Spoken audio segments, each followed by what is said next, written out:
Hello दोस्तों, good morning. स्वागत है आपका हमारे चैनल प्रूलाइट स्टडी पे। और इस वीडियो में हम लोग देखेंगे 26 मार्च 2024 के कुछ इंपॉर्टेंट करंट अफेयर्स क्वेश्चन जो कि इंपॉर्टेंट होंगे हमारे वनडे एग्जाम्स के लिए। तो चलिए शुरू करते हैं। तो आज का हमारा पहला क्वेश्चन ये है कि profits and poverty the economics of forced labour report has been launched by. तो ये जो प्रॉफिट्स एंड पॉवर्टी के ऊपर जो रिपोर्ट है ये हाल ही में ILO यानी इंटरनेशनल लेबर ऑर्गेनाइजेशन के द्वारा जारी की गई है। अब ये रिपोर्ट इसलिए इंपॉर्टेंट हो जाती है क्योंकि जितना भी पॉवर्टी से रिलेटेड वर्क्स है और उसके द्वारा इनके द्वारा जितना भी फोर्स्ड लेबर करवाया जाता है उसकी जो इनकम है, जो इलीगल इनकम है, वो रिकॉर्ड छू रही है और 2023 में सबसे ज़्यादा रिकॉर्ड कमाई की गई है। तो बहुत ही ज़्यादा कमाई की जाती है। अब जो फोर्स्ड लेबर की बात करें हम, तो फोर्स्ड लेबर में वो सभी लोग आ जाते हैं जो अपनी बिना इच्छा के काम करते हैं, यानी इनवॉल्यूंट्री किसी भी काम में लगे हुए हैं या किसी भी वर्क में इंडल्ज हैं। तो आप लोग ध्यान रखिएगा ये जो रिपोर्ट है profits and poverty the economics of forced labour, ये हाल ही में ILO यानी इंटरनेशनल लेबर ऑर्गेनाइजेशन के द्वारा जारी की गई है। अब ये जो इंटरनेशनल लेबर ऑर्गेनाइजेशन है इसकी स्थापना 1919 में हुई थी और 1946 में ये यूनाइटेड नेशंस की एक एजेंसी बन गई थी। इसका जो हेडक्वार्टर है ये जेनेवा स्विट्ज़रलैंड में है।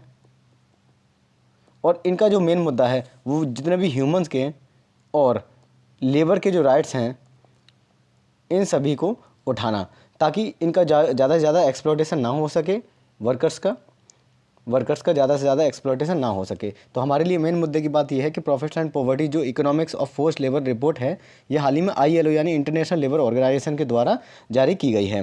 Next question, state of the global climate 2023 report release by. तो हाल ही में WMO यानी वर्ल्ड मेट्रोलॉजिकल डिपार्टमेंट के द्वारा ये रिपोर्ट जारी की गई है और इन्होंने अपनी रिपोर्ट में ये भी कहा गया है कि हमें अर्थ की हेल्थ के लिए कुछ इंपॉर्टेंट स्टेप्स उठाने की बहुत ज़्यादा आवश्यकता है, जो कि ऐसी कंडीशंस हो रही हैं जो कि हमारे अर्थ को इम्पैक्ट कर रही हैं, उसको इम्प्रूव किया जा सके।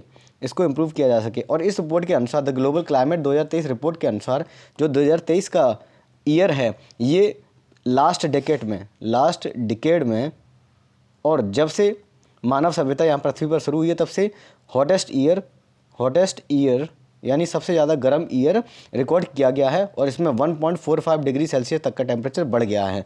तो आप समझ सकते हैं कि ये कितना ज़्यादा इम्पोर्टेंट है। और 2023 को क्या बोला गया है, हॉटेस्ट ईयर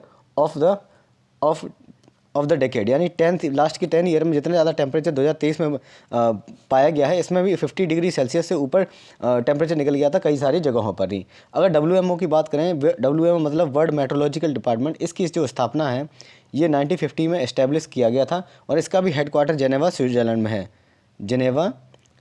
में इसका भी हेडक्वार्टर है। और ये यूनाइटेड नेशंस की ये भी एक स्पेशलाइज्ड एजेंसी है जो कि मौसम विभाग संबंधी जितने भी जानकारियाँ होती हैं और कितना भी टेम्परेचर में राइज़ हो रहा है, कितना फॉल हो रहा है, कितना डिक्रीज़ हो रहा है, ये सब के सब जारी करती है। और ये काफ़ी ज़्यादा इंपॉर्टेंट है ताकि अर्थ का अगर टेम्परेचर मेंटेन नहीं रहेगा तो हमारा जो वाइल्ड लाइफ है और जो अर्थ का जो नेचुरल साइकिल है वो भी प्रभावित हो जाएगा, जिसके चलते जो बहुत सारी जो प्राकृतिक आपदाएँ हैं उनका भी बढ़ना तय हो जाता है। इसमें एक ग्लेशियर्स का पिघलना सबसे ज़्यादा इंपॉर्टेंट होता है। तो आप लोग ध्यान रखिएगा कि state of the global climate 2023 report किसके द्वारा जारी की गई है, WMO यानी वर्ल्ड मेट्रोलॉजिकल ऑर्गेनाइजेशंस के द्वारा, जिसका कि हेडक्वार्टर जेनेवा स्विट्ज़रलैंड में है। Next question, signals technology evaluation and adaptation group has been established by. तो हाल ही में STEAG यानी signals technology evaluation and adaptation group ये इस्टेब्लिश किया गया है इंडियन आर्मी के द्वारा। और इसको इस्टेब्लिश करने का काफ़ी ज़्यादा इंपॉर्टेंट ये भी था क्योंकि अब 21st सेंचुरी में वॉरफेयर की जो स्कीम है वो बदलती जा रही है, यानी युद्ध लड़ने के तरीके काफ़ी ज़्यादा बदल रहे हैं। और इस स्कीम के तहत जितना भी लेटेस्ट कम्युनिकेशन होगा, कम्युनिकेशन में 5G और 6G नेटवर्क है, इसके बारे में रिसर्च करना कि क्या क्या रिसर्च हो रही है, क्या क्या नए इनोवेशंस हो सकते हैं इसके बारे में। और क्वांटम कंप्यूटिंग के बारे में रिसर्च करना, जिसको कि वॉरफेयर में इस्तेमाल किया जा सकता है बहुत ज़्यादा। मशीन लैंग्वेजेस के बारे में पढ़ाई करना और इसके बारे में रिसर्च करना, ताकि इन मशीन्स को जो हमारे डिफेंस इक्विपमेंट्स होते हैं उन सभी में इस्तेमाल किया जा सके, जिससे कि जो भी नई टेक्नोलॉजीज़ है वो हम दूसरे कंट्रीज़ पर डिपेंड ना रह के डिपेंडेंसी जो है वो हम ख़त्म करके अपना मेड इन इंडिया जितना भी प्रोग्राम है उन सबको चला के अपने खुद के हथियार बना सकें। तो हाल ही में देखा गया है कि इसरो जो इस्तेमाल करती है या DRDO के द्वारा जितने भी मिसाइलों का सफल परीक्षण किया जा रहा है वो सभी इसी वजह से किया जा रहा है क्योंकि हम अपने मेक इन इंडिया पर अब काफ़ी ज़्यादा निर्भर हो रहे हैं। और इसके चलते जो हमारा डिफेंस एक्सपेंडिचर है जो हम फॉरेन को दे देते हैं वो हम अपने यहाँ पे ही खुद इस्तेमाल कर रहे हैं। तो आप लोग ध्यान रखिएगा, signals technology evaluation and adaptation group हाल ही में इंडियन आर्मी के द्वारा जारी किया गया है। अब इसका मेन मुद्दा ये भी है कि जितना भी फोर्सेज में का बेटर कोऑर्डिनेशन और बेटर कम्युनिकेशन होता है ना, उसको बढ़ावा देना। जो हमारा इंफ्रास्ट्रक्चर है कम्युनिकेशन का, जो कम्युनिकेशन का इंफ्रास्ट्रक्चर बना रखा है हम लोगों ने, इंडियन आर्मी वालों ने, इंडियन नेवी, एयरफोर्स या कोस्ट गार्ड ने, या किसी भी हमारी डिफेंस फोर्सेस हैं, उसको कोऑर्डिनेट करना, उसको और दुरुस्त करना। तो ध्यान रखिएगा आप लोग कि इंडियन आर्मी के द्वारा signals technology evaluation and adaptation group हाल ही में लॉन्च किया गया है। अब चलिए थोड़ा सा जान लेते हैं IPL के बारे में, क्योंकि IPL चल रहा है इस बार। अब हो सकता है कि ये हमारे एग्जाम्स के पॉइंट ऑफ व्यू से इंपॉर्टेंट हो। तो इस बार का जो IPL है वो इसको इंडियन प्रीमियर लीग 2024 या IPL 17 भी कहते हैं, क्योंकि ये IPL का 17th एडिशन है और इसकी स्थापना 2008 से की गई थी। इसका फर्स्ट एडिशन जो है वो 2008 में शुरू हुआ था, 2007 के T20 वर्ल्ड कप के जस्ट बाद। और इसका अगला नाम टाटा IPL 2024 भी है। टाटा IPL इसलिए क्योंकि ये स्पॉन्सर किया जाता है टाटा के द्वारा। और टाटा के बारे में सभी जानते हैं, हमारे इंडिया की एक बहुत ही रिनोड कंपनी है। और टाटा के बारे में तो सभी जानते हैं क्योंकि वर्ल्ड की सबसे ज़्यादा इंडस्ट्रीज ओन करने वाली ये कंपनी है। अब ये जो टूर्नामेंट होता है ये एक franchise T20 cricket league tournament है जो कि इंडिया में खेला जाता है और विश्व का ये सबसे महंगा T20 टूर्नामेंट है क्रिकेट का। अब ये जो ऑर्गेनाइज़ किया जाता है वो इंडिया में board of cricket for control यानी BCCI के द्वारा ऑर्गेनाइज़ किया जाता है। इस टूर्नामेंट में इस बार 10 टीमें हिस्सा ले रही हैं जो कि 22 मार्च से लेकर 26 मई तक चलेगा। अब टीमों के बारे में अगर जान लिया जाए तो इसमें टोटल 10 टीमें हैं। पहली टीम जो है वो हमारी चेन्नई सुपर किंग्स है, जिसके जो मालिक हैं वो इंडिया सीमेंट्स के मालिक हैं। इन्होंने ये टीम खरीदी थी Chennai super Kings cricket limited holding company के नाम से। इन्होंने एक नई कंपनी बनाई थी, इस कंपनी के नाम से ये टीम खरीदी थी चेन्नई सुपर किंग्स, जिनका कि हेडक्वार्टर जो वो है चेपक स्टेडियम में है। चेपक स्टेडियम यानी तमिलनाडु, चेन्नई में। अब चेन्नई सुपर किंग्स ने 5 बार IPL की ट्रॉफी जीती है, जो 2010, 11, 18, 2021, 2023 में जीती है। अगली टीम के बारे में बात करें तो मुंबई इंडियंस के बारे में। तो मुंबई इंडियंस के जो मालिक हैं वो रिलायंस इंडस्ट्रीज़ हैं और रिलायंस इंडस्ट्रीज़ के बारे में इंडिया में सभी जानते हैं। और इन्होंने भी 5 टाइम्स ये भी IPL जीत चुके हैं और इन्होंने 2013, 2015, 2017, 2019, 2020 में IPL की ट्रॉफी जीती है। आगे चलें, ये देखिए, ये हमारी चमचमाती टाटा IPL की ट्रॉफी, जो भी विनर होता है उसको ये दी जाएगी। अब टाटा IPL में 10 टीमें हैं। 10 टीमों में 10 टीमों के लोगो हम देखें तो ऐसा है। चेन्नई सुपर किंग्स का लोगो इस तरीके से है, शेर के अंदर चेन्नई सुपर किंग्स लिखा हुआ है। दिल्ली कैपिटल्स का लोगो ये है।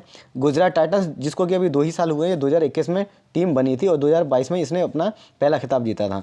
ये कोलकाता नाइट राइडर्स है। ये इनॉग्रल जो IPL हुआ था उसका भी हिस्सा थी कोलकाता नाइट राइडर्स। और रॉयल चैलेंजर बेंगलोर, इन्होंने अपना नाम चेंज करके रॉयल चैलेंजर बेंगलुरु कर दिया है, बेंगलोर की जगह बेंगलुरु कर दिया है। अब ये भी जब IPL शुरू हुआ था उस टाइम का हिस्सा थी। लखनऊ सुपर जायंट्स, ये लखनऊ की टीम है जो अभी नई टीम आई हुई है, गुजरात टाइटंस के साथ में आई थी। पंजाब किंग्स, इन्होंने भी अपना नाम कई बार चेंज किया हुआ है। उसके बाद ये राजस्थान रॉयल्स का सिंबल है और ये मुंबई इंडियंस का और ये सनराइजर्स हैदराबाद का। अगर आगे बात करें तो इस बार जो 10 टीमें हैं और 10 टीमों के 10 कप्तान कुछ इस तरीके से हैं। जो लखनऊ सुपर जायंट्स है उसके कप्तान KL राहुल हैं। हैदराबाद के कप्तान पैट कमिंस हैं और ये इस बार के IPL के सबसे महंगे प्लेयर भी रहे हैं। और इनके साथ ही सबसे ज़्यादा महंगे प्लेयर मिचेल स्टार्क भी थे, जो कि इन्हीं के देश के हैं, ऑस्ट्रेलिया के हैं। और पंजाब किंग्स की बात करें तो पंजाब किंग्स के कप्तान जो हैं वो शिखर धवन। चेन्नई सुपर किंग्स के कप्तान MS धोनी हुआ करते थे और इन्होंने अपनी कप्तानी छोड़कर मतलब स्टेप डाउन कर दिया है और ऋतुराज गायकवाड़ जो हैं वो इसके कप्तान हैं। दिल्ली कैपिटल के कप्तान ऋषभ पंत हैं और बेंगलोर के कप्तान फाफ डुप्लेसिस हैं, जो कि साउथ अफ्रीका क्रिकेटर हैं। गुजरात टाइटंस के कप्तान अब चेंज हो गए हैं, पहले हार्दिक पांड्या हुआ करते थे, अब हार्दिक पांड्या को ट्रेड करके मुंबई ने खरीद लिया है। तो ये मुंबई टीम के अब कप्तान हैं हार्दिक पांड्या और गुजरात टाइटंस के कप्तान हैं शुभमन गिल। अगर राजस्थान की बात करें तो राजस्थान के कप्तान हैं संजू सैमसन और जो लास्ट में टीम बचती है केकेआर यानी कोलकाता नाइट राइडर्स के कप्तान श्रेयस अय्यर हैं। अगर आगे बात करें 2 टीमों के बारे में हम देख चुके हैं, तीसरी टीम कोलकाता नाइट राइडर्स के बारे में देखें तो कोलकाता नाइट राइडर्स जो फ्रेंचाइज हैं ये बॉलीवुड के जो एक्टर हैं शाहरुख खान और उनके सह एक्ट्रेस हैं जो जूही चावला और उनके जो पति हैं जय मेहता, इनकी कंपनी है। इन्होंने 2 बार IPL का खिताब जीता है 2012 और 2014 में। अगली टीम है राजस्थान रॉयल। राजस्थान रॉयल जो ओन करते हैं वो है द रॉयल्स स्पोर्ट्स ग्रुप। ये एक राजस्थान बेस्ड कंपनी है। अब इन्होंने एक बार सिर्फ IPL जीता, वो भी 2008 में जो इनॉग्रल IPL हुआ था, जो पहला IPL हुआ था, फर्स्ट IPL शेन वॉर्न की कप्तानी में इन्होंने एक ही बार IPL जीता हुआ है। अब अगली टीम की बात करें तो सनराइजर्स हैदराबाद। इनके जो मालिक हैं ये है कलानिधि मारन ऑफ द सन ग्रुप। जो सन ग्रुप के कलानिधि मारन है वो इसके ओनर हैं और 2012 में इसकी स्थापना हुई थी इस टीम की। अब डेक्कन चार्जर्स हुआ करता था पुराना नाम, जो कि ख़त्म कर दिया था IPL के द्वारा, और इसका जो नया नाम हुआ वो सनराइजर्स हैदराबाद हुआ और इन्होंने 2016 में डेविड वार्नर की कप्तानी में एक बार IPL जीता है। आगे टीम की बात करें तो रॉयल चैलेंजर्स बेंगलोर की बात करें, इसकी जो ओनर है वो है यूनाइटेड स्पिरिट। यूनाइटेड स्पिरिट ये वर्ल्ड वाइड रिनोड है अपनी एल्कोहल बनाने के लिए, यानी दारू बनाने के लिए, अल्कोहल बनाने के लिए काफ़ी ज़्यादा मशहूर है। इसके मालिक हुआ करते थे विजय माल्या जी। उनके टाइम पर भी उसका भी कई सारा केस चला था। खैर हमारे लिए वो इंपॉर्टेंट नहीं है, इंपॉर्टेंट ये है कि यूनाइटेड स्पिरिट इसके क्या हैं, इसके मालिक हैं और इन्होंने आज तक कभी भी IPL नहीं जीता है। हालांकि ये इसकी फैन फॉलोइंग बहुत है लेकिन कभी नहीं जीते क्योंकि इसमें जो प्लेयर है ना वो विराट कोहली भी हैं। अगली बात करें पंजाब किंग्स की तो पंजाब किंग्स के जो ओनर हैं वो है मोहित बर्मन, नेस वाडिया, प्रीति जिंटा और करण पॉल। ये कुछ बिजनेसमैन और एक्टर्स को मिला के ये एक ग्रुप बनाया गया है और इन्होंने इनकी मालिक कौन है, पंजाब किंग्स के ये लोग मालिक हैं। अगली बात करें तो दिल्ली कैपिटल्स की। दिल्ली कैपिटल के ओनर JSW स्पोर्ट्स और GMR स्पोर्ट्स हैं। JSW ये पेंट्स भी बनाती है और इसका काफ़ी ज़्यादा एड भी आता है टीवी में। इन दोनों की हिस्सेदारी जो है वो 50-50% तक की है और इन्होंने भी एक बार भी IPL नहीं जीता है।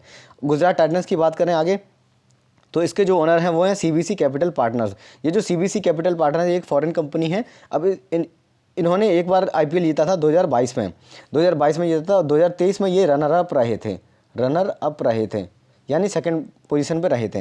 अब 10th की बात करें Lucknow super giants last team की, जो इसके ओनर हैं वो हैं RPSG ग्रुप इसके ओनर हैं। ये भी एक लखनऊ बेस्ड ग्रुप है, एजुकेशनल ग्रुप है और इसके ये ओनर हैं लखनऊ सुपर जायंट्स के। तो ये था आज का हमारा वीडियो जिसमें हमने 2-3 करंट अफेयर्स क्वेश्चन देखे और IPL के बारे में डिटेल में देखा। तो जय हिंद, जय भारत।